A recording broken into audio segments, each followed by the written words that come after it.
Hello అండి, మా బాబుకి అక్షరాభ్యాసం చేయిద్దామని ఫ్యామిలీ అంతా కలిసి బాసర్ వెళ్ళాము. విజయవాడ నుంచి అయితే డైరెక్ట్ బాసర్కి ట్రైన్స్ అవైలబుల్గా ఉన్నాయి. మేము ఆఫ్టర్నూన్ 2కి ఎక్కాము. నైట్ అయితే 12-12:30 అయిపోయింది మేము దిగేసరికి. కొంచెం డిలే అయిందనుకోండి. మేము ముందు ప్లాన్ చేసుకోలేదు కాబట్టి టికెట్స్ అవి తత్కాల్లో చేయాల్సి వచ్చింది. మాకు కొంచెం కాస్ట్ ఎక్కువ పడింది. అదే ఎవరైనా అక్షరాభ్యాసం చేయించాలనుకుంటే ముందు ప్రీప్లాన్డ్గా టికెట్స్ అవి 2 months ముందు బుక్ చేసుకుంటే చాలా ఈజీగా అయిపోతుంది. టికెట్స్ కూడా అవైలబుల్గా ఉంటాయి.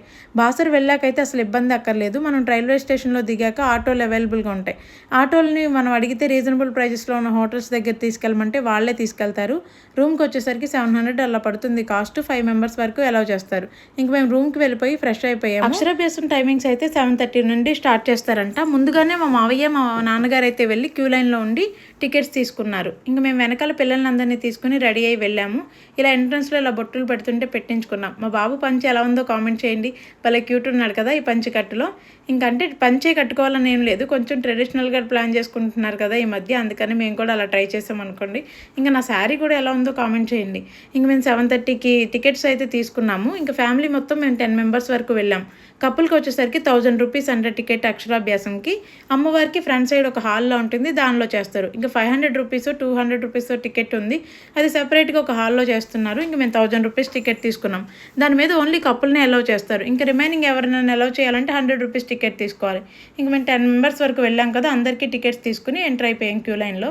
మేము మార్నింగ్ వెళ్ళాం కాబట్టి సరిపోయింది, అంత రష్ అయితే లేరు. అక్షరాభ్యాసం అయితే ఒక 30 మందికి 40 మందికి హాల్లో ఒకేసారి చేస్తారు. పంతులు గారు మైక్లో అలా అనౌన్స్ చేస్తూ ఉంటారు. దానికి కావాల్సిన వస్తువులన్నీ మన రూమ్ బయటే అమ్ముతారు. 150 రూపీస్ అంటే ఆ ప్యాకెట్ మొత్తం ఇచ్చారు. ఇంకా వాళ్ళు చెప్పిన ఇన్స్ట్రక్షన్స్ బట్టి మనం పూజ చేసుకోవాలి.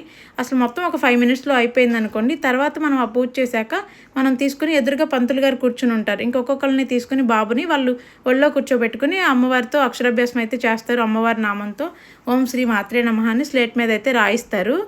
అక్షరాభ్యాసం అయిపోయాక మనం దర్శనానికి వెళ్ళాలి. ఇంకా స్లేట్ మీద రాయించాక మేము అందరం కలిసి దర్శనానికి వెళ్ళిపోయాము. అమ్మవారు అయితే ఎంత బాగుంటారో, స్వయంగా వెలిసిన వారు కదా, చాలా అందంగా ఉంటారు సరస్వతి మాత.